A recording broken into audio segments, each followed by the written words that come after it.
నమస్తే, welcome to RTV Telugu. నేను మౌనిక. ప్రస్తుతం మనతో ఒక స్పెషల్ గెస్ట్ ఉన్నారు.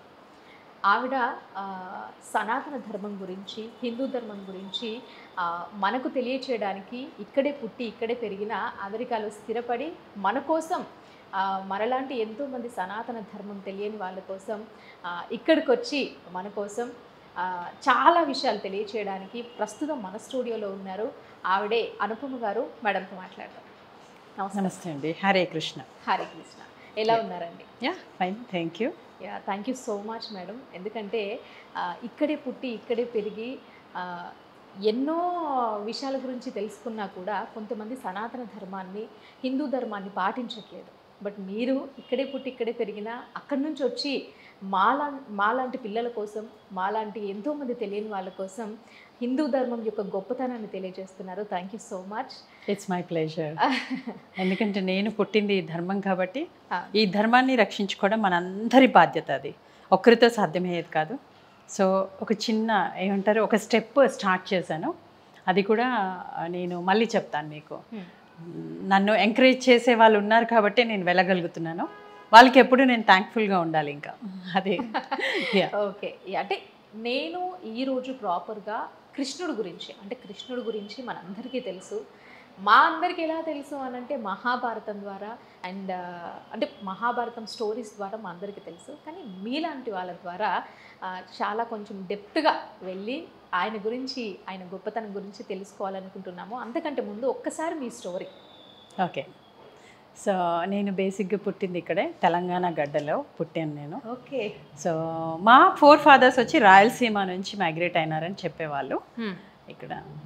అయితే ఏంటంటే చిన్నప్పటి నుంచి కూడా ఇంట్లో పరమాత్ముడిని నమ్మాలి, ఆయనతోనే జీవితము అని మా పెద్దమ్మ గారు చెప్పేవారు. ఆవిడ దగ్గరే పెరిగాను నేను. ఆవిడికి పిల్లలు లేరు బేసిక్గా.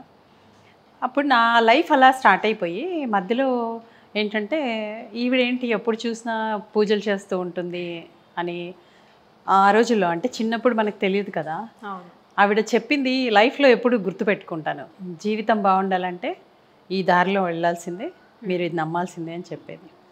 అలా నేను తర్వాత మ్యారేజ్ అయిపోయినాక, పిల్లలు పుట్టినాక ఐ రియలైజ్డ్ లైఫ్ అంటే ఆనందాలు అంటారు. ఆనందాలు అంటే ఒక ఏమంటారు, బట్టలు కొనుక్కోవడం, లేదంటే జాలీగా తిరగడం, తిండి తినడం కాదు.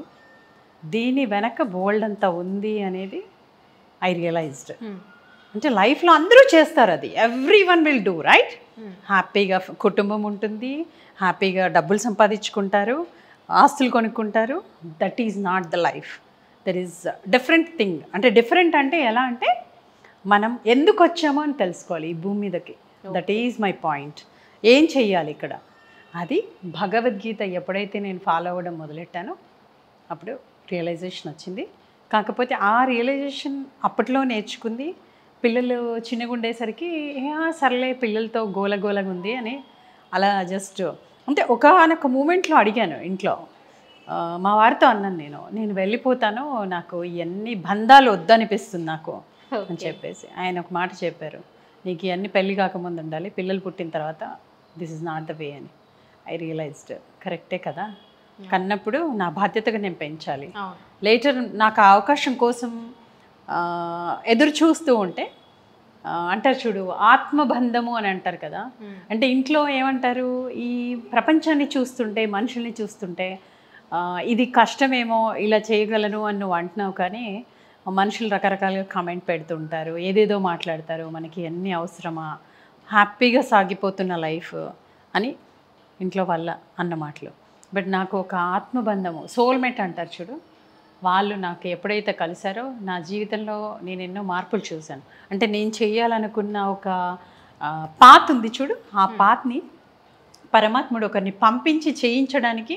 అంటే నేను ఎప్పుడు కోరుకుంటాను, రోజు పూజ చేసుకున్నప్పుడు, స్వామి నేను పుట్టాను, నేను ఏదైనా మంచి చేయాలి, వెళ్ళిపోవాలి, నాకు ఎన్ని బంధాలు ఇవన్నీ నాతో రావు, ఇవి ఓన్లీ ఈ జన్మకే ఉంటాయి. నేను మంచి చేసి వెళ్ళేది నాతో తిరిగి నాకు రిటర్న్ వస్తుంది అనేది అది తెలుసుకున్నాను. సో అలా ప్రయాణం స్టార్ట్ చేశాను. ఇప్పుడు టైం వచ్చింది,